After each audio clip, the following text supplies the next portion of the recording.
Hello, I am Peter Tush, and it's with great pleasure that I'm here to share with you a very interesting opportunity to talk about Dali in relation to wine.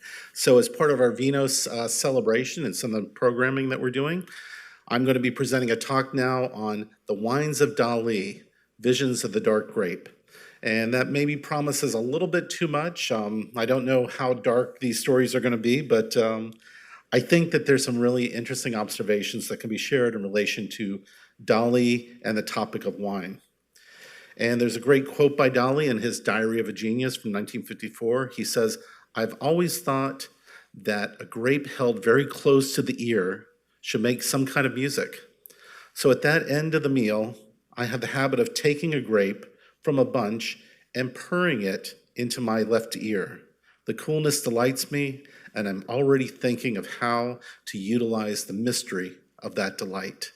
So he's talking about grapes, and of course in relation to wine, but he's talking about them in a very different way than I think any of us would really think about it. But it's the idea that the grape itself brings inspiration.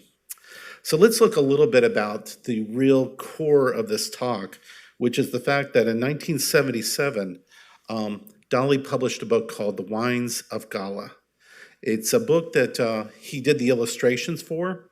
It contains writings by the French writer Max Girard, also winemakers Philippe de Rothschild and Louis Orizet. But in 1977, this was published, and it's more or less a history of wine illustrated by Dali's art. And it is a companion to the earlier, extremely popular book called Les Dîners de Gala, which is a cookbook from 1973, which is also absolutely extraordinary.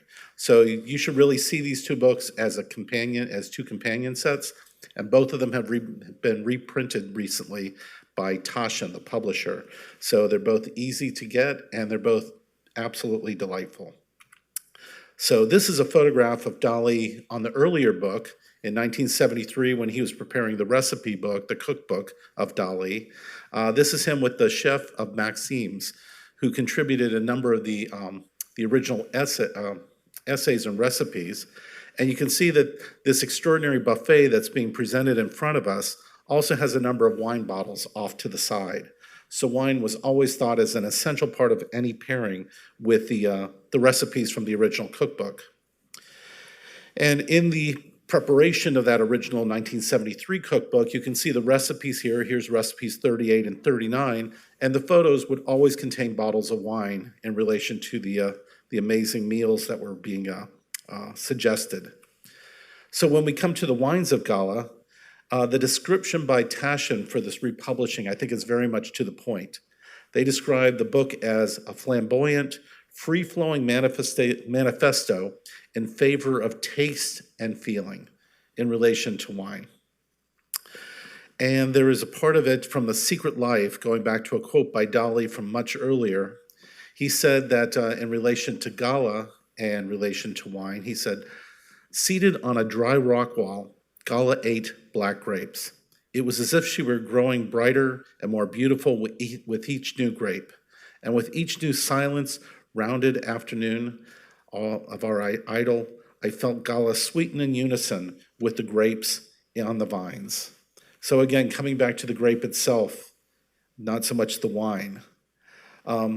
Throughout the book, you'll find that instead of being organized by either varietals or regions of France and Spain, the wines are actually organized according to the sensation that they can create. So instead of saying the wines of Bordeaux, there's a chapter on the wines of frivolity.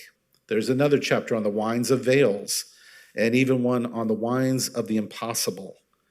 And so here's how it would set out, the 10 Gala wines, and this is organized by joy, purple, aestheticism. And for example, under the Wines of Gala, you'll find wines like a collection of wines, including the Bordeaux Rose, Chiantis, Portuguese, Vinho Verde.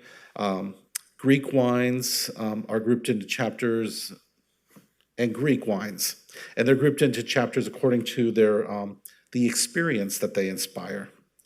So for example, here we go. So under the wines of joy, what would be those wines? Well, according to this book, which is really pretty creative, they link some really extraordinarily different types of wines, including a Beaujolais, a Chinon, a Bourgogne, Côte de Rhône, Chianti, Valpolicella, a Merlot, Muscadet, a Swiss white wine, and the Portuguese Vinos Verde. All of those are considered wines of joy. So as drinkers out there who you may be able to weigh in on this, maybe able to either question a few of these choices or add your own wines of joy to the list, but it's a pretty extraordinary way to approach the idea of wine and why we enjoy wine so much.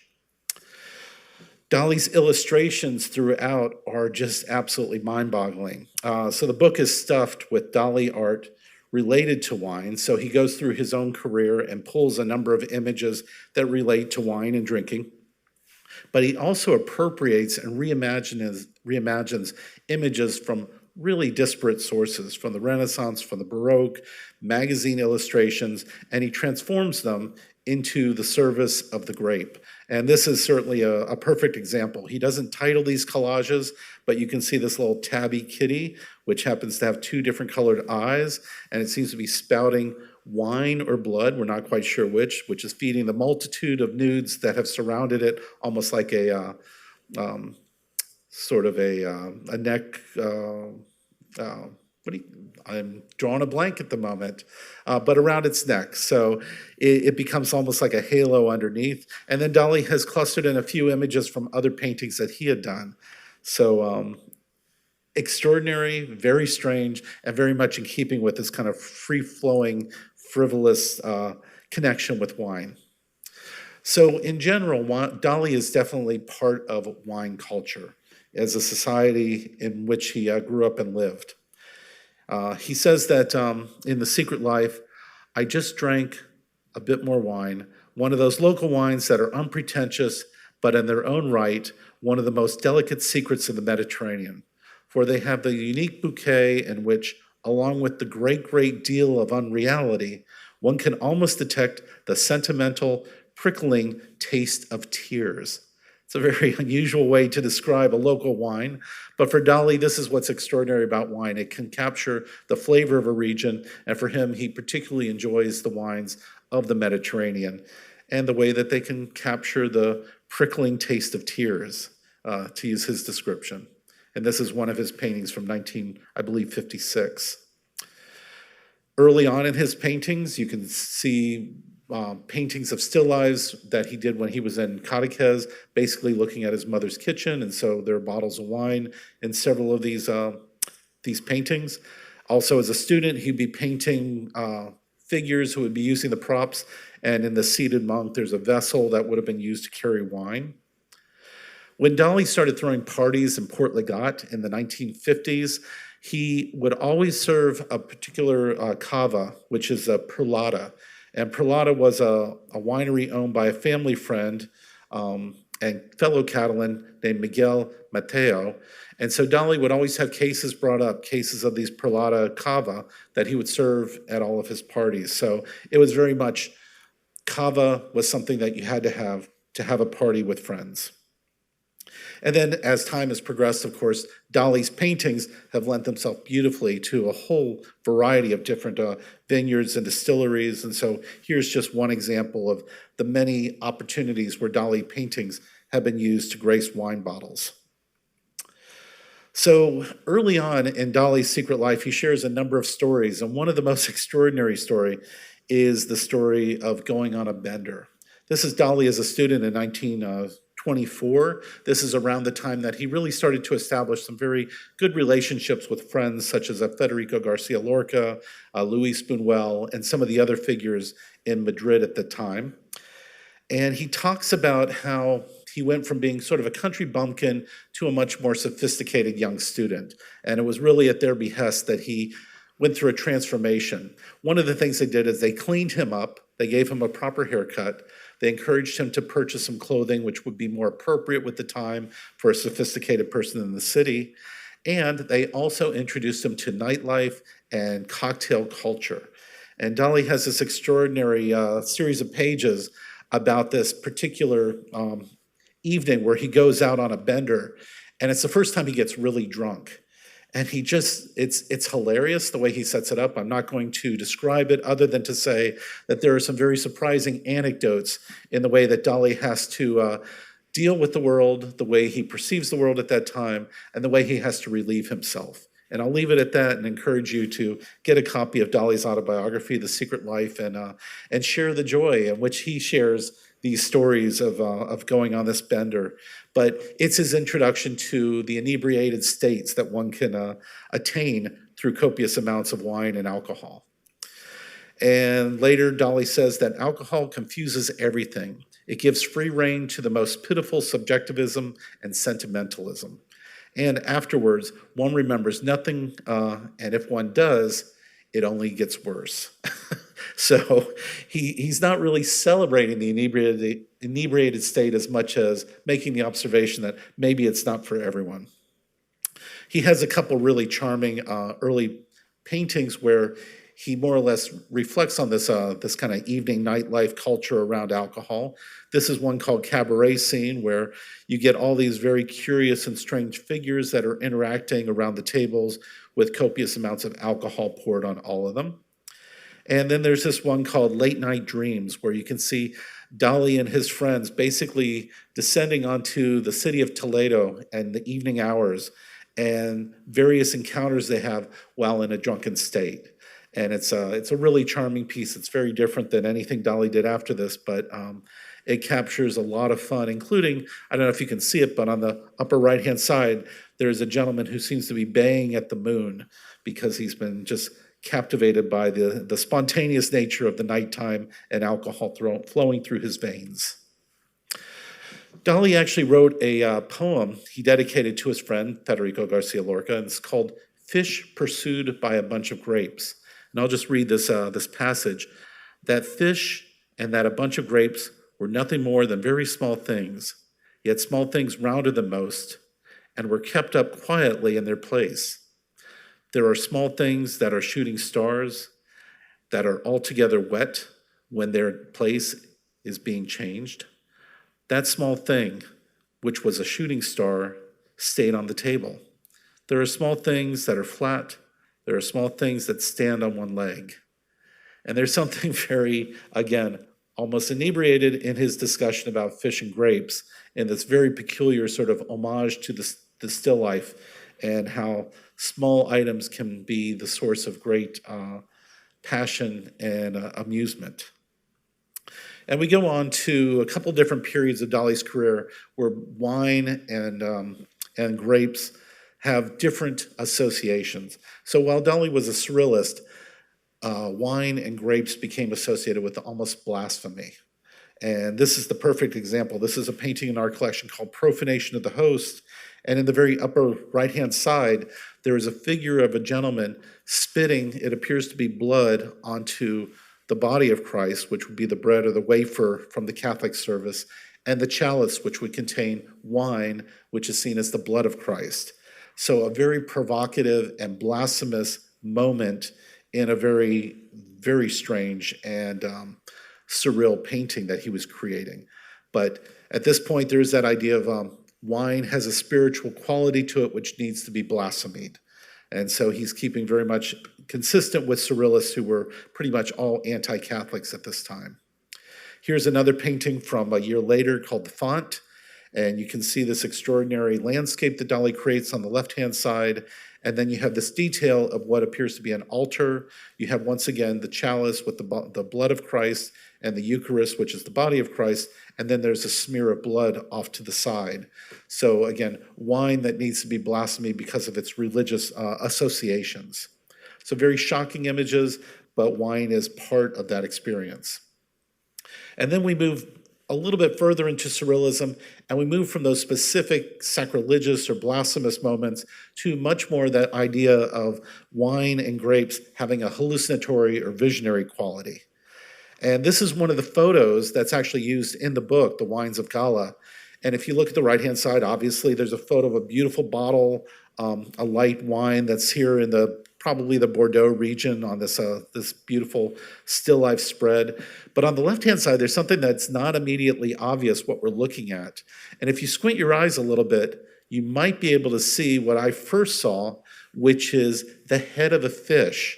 And there's a big black eye of the fish. And then off to the left-hand side, it's almost like the tongue of the fish is coming out of the mouth. And there's a little bit of blackness, which appears to be almost like the roe of the fish coming off to the side. It was only later when I looked back at this that I realized it's a photo of a woman where her head has been more or less blackened out, and it's the grapes that she's holding that become what it looked like roe on the corner of the fish's mouth. So this is one of those moments where Dali sees something completely differently, and he's able to bring it to us and transform it, which is part of the magical gift of the grape.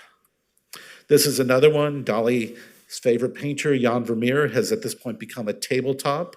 And on the table, of course, you have to have a bottle of wine. So that's just a given at any dining experience.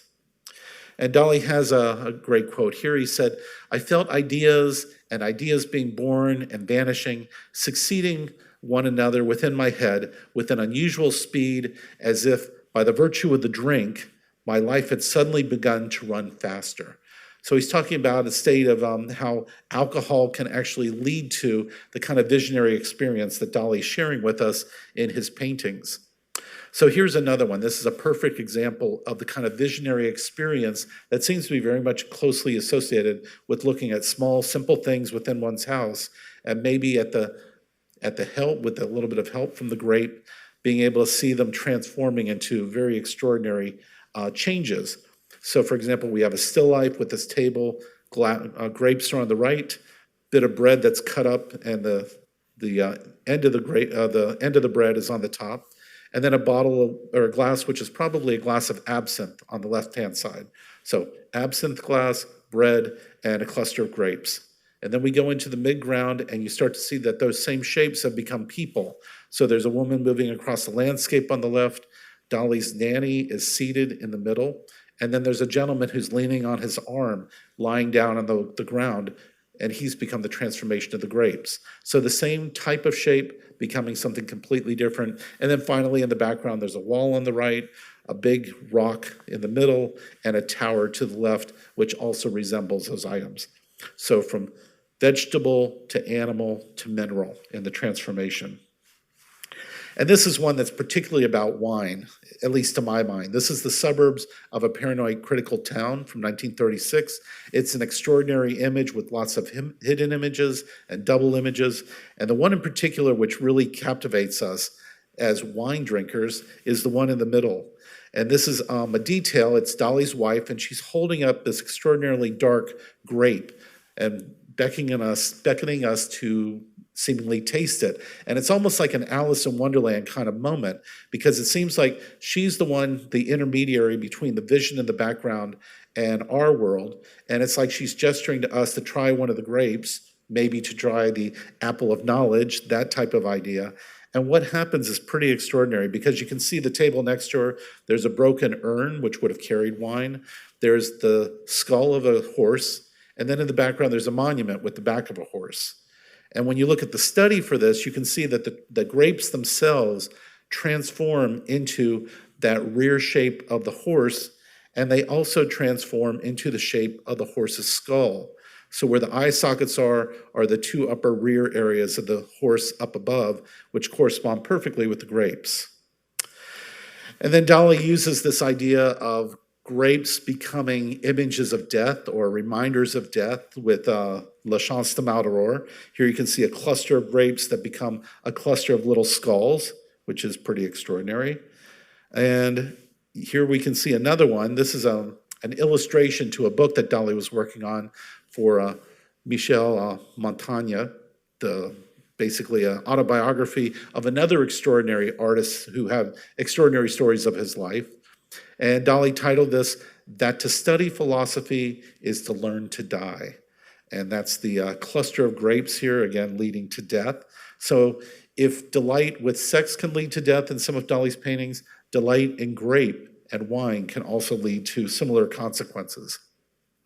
And later on, I believe 1970, Dali creates this extraordinarily strange object. It's basically a stone which he places a painting within, and then he uses some gold, and he basically has like a grapevine come out of the stone and lead to this little sprig of grapes. And when you look very closely at the grapes, what you see is that he has this cluster of purple stones that transform into those little skulls.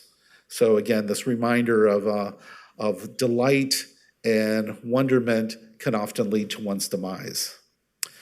And I found this on the internet, which I thought just has to be shared. Dali's idea about grapes and skulls inspired this particular tattoo, which seems pretty wonderful. And of course, you're probably all familiar with this early double image that inspired Dali, and it's the image of the goblet faces, where you can see two faces in black looking directly across at one another. And yet, if you look at the white space in between, you'll see an interesting fruit dish. Or a goblet, which could contain wine in it. So it's the goblet illusion.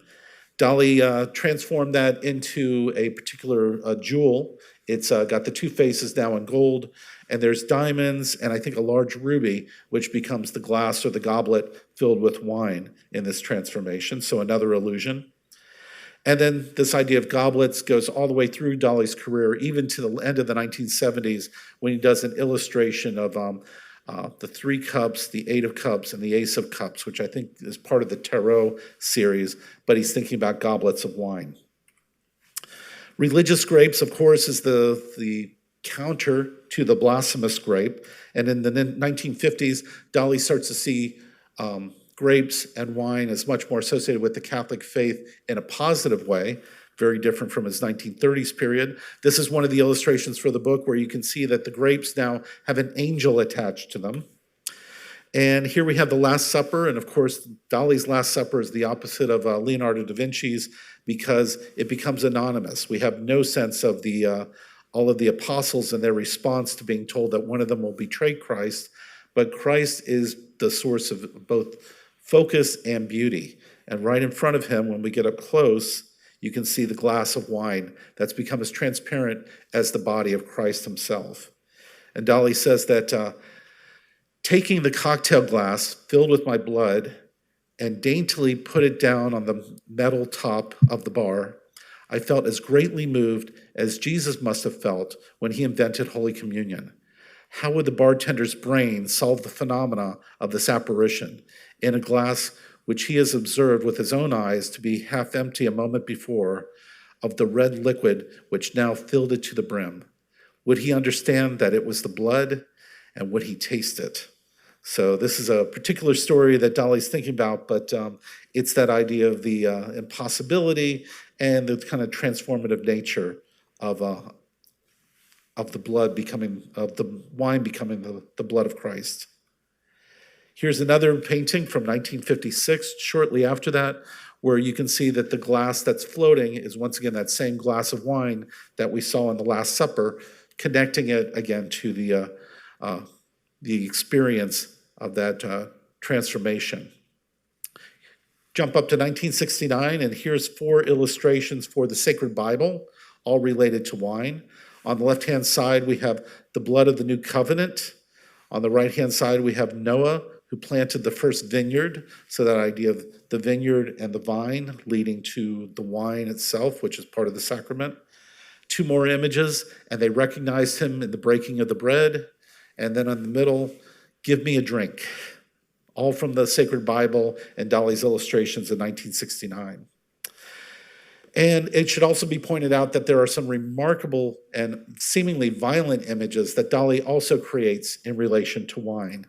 And so this is one of the illustrations for the book, the Wines of Gala, and you can see this splayed out figure who's become very similar to an image Dali had taken of himself, but it seems like he has become sacrificed to the vine, and all these black details here in the middle are actually, it's a vineyard and they're vines with clusters of grapes, and then several bottles or several of the barrels used for aging the grape.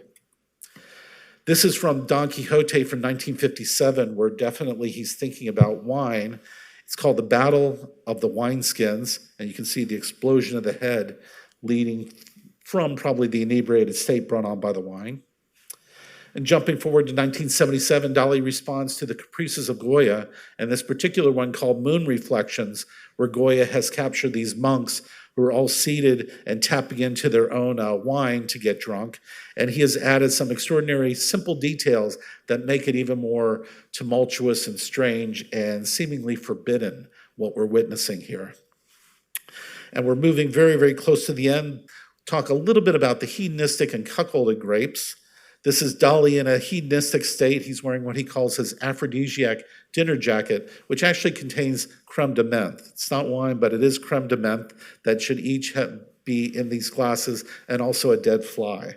So this is from 1936, and then we jump forward to 1951. This is the triumph of Dionysus. Of course, Dionysus, Bacchus, the god of wine and the god of inebriation. And this is a detail of it where you can see that something is being fed to this, this particular center-like gentleman who's been tied up here. It's extraordinary and quite unclear what exactly is going on, but there seems to be some torture as well as some inebriation that's connected with whatever's happening to this poor gentleman. We go forward a little bit further. This is another detail from the Wines of Gala. And we come to 1958 and this extraordinary painting called Dionysus spitting the complete image of Cadices onto the tip of the tongue of a three-storied Gaudian woman. Lots to take in with that title, but the main thing that we're going to focus on is the detail of the man and the woman. And the man is the wine bottle and a pair of cherries, and the woman is this enormous amount of fruit that's here on this tabletop, including wine, grapes that would eventually become wine. And when you look at this in relation to what inspired it, this is this extraordinary page just from a children's primer where you would learn the name of a bottle, learn the name of two glasses, and some of the things that you would see every day in your family household. Dali, looking at that, thought there was a little more that could be brought forward, which eventually becomes the extraordinary painting we have in our collection on the left-hand side. So it's the same transformation of that illustration of ideas into a kind of overly inebriated experience of the wine bottle and the fruit becoming the male and the female in this painting. And then the most extraordinary thing of all that I'm going to end with is the idea that Dali was a teetoller. He talks, it's mentioned in his biography by Ian Gibson that by 1968, Dali never drank alcohol. There was no doubt, this was no doubt wise for a person whose whole life was geared by vigilance to not be caught out, to the deployment of his intelligence at the highest level. Alcohol, as Dali knew well from his experience in Madrid in the 1920s, which we talked about earlier, and later in Paris, had the advantage of providing temporary release from timidity, self-consciousness, and similar states. But by the 1960s, Dali did not enjoy in the slightest any loss of his ability to be able to maneuver quickly and consciously with all the different people who were surrounding him. So he avoided alcohol. He certainly wasn't doing drugs. He tried to do anything he could to maintain sobriety and clarity when dealing with people. So this person who has celebrated wine throughout his career really ultimately didn't drink much. He was very much like a one-glass kind of person. And here is Dali dining with some extraordinary people. I think this is Bianca Jagger, and there's a great quote. It says, "A real connoisseur does not drink wine, but tastes of its secrets." And that seems to be exactly what Dali is doing here. And I leave you with that thought. Keep tasting more secrets. Thank you for watching.